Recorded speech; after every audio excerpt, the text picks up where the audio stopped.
So in the last 4 years, 14, 15, 16, 17, Turkey's been #1 every year.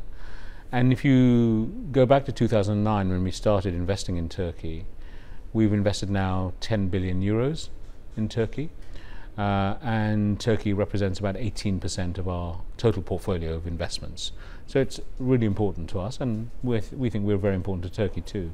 And if you just look at the last 3 years, we invested 5.4 billion euros in 137 projects. You know, we've not just got a very big imprint here, but without some of the things we've tried in Turkey, we wouldn't be able to do some of the projects we've done in other countries. One example only, Women in Business programs. That started here in Turkey.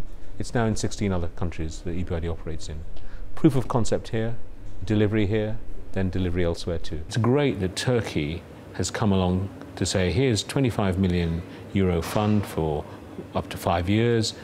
Most of it will be used in Turkey, but Turkey's been very generous to say that some of that fund can also be used in the other members of the Turkish constituency in the Ebrd, which is Romania, Kyrgyz Republic and Azerbaijan as well. That's very generous as well. And it shows again, I think, Turkey playing this regional leadership role, but it also, from my humble point of view, really helps us develop projects that we couldn't otherwise develop. So whether it's financing feasibility studies or risk-sharing techniques, all those sorts of things, but also it will help with technical assistance. Let's give an example here in Turkey to try and improve some of the policies, structural reforms that would attract more investors into this country as well. For that you need advice, you need to learn lessons from other countries, and this fund will also help us do that too. So it's really fantastic to have this fund. I'm looking forward to signing it tomorrow. We have just started work on projects in West Bank and Gaza, and because West Bank and Gaza is not a member of the Ebrd, we have to do it through trust funds. That's what the shareholders, including the US, voted for those trust funds. So the US is a supporter of Ebrd's engagement in West Bank and Gaza.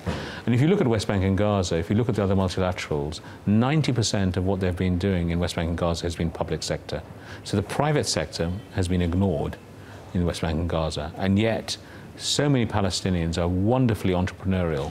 And you can see it because the Palestinians who are working in Jordan or other parts of the Middle East, you can see how entrepreneurial they are. So there's a huge demand for what we're doing, and I expect actually to use those trust funds, again, to use a blended finance route to try and actually have a very good portfolio of projects quite quickly in West Bank and Gaza. And US, as I say, was a supporter of Ebrd going into West Bank and Gaza in this way to work with the private sector.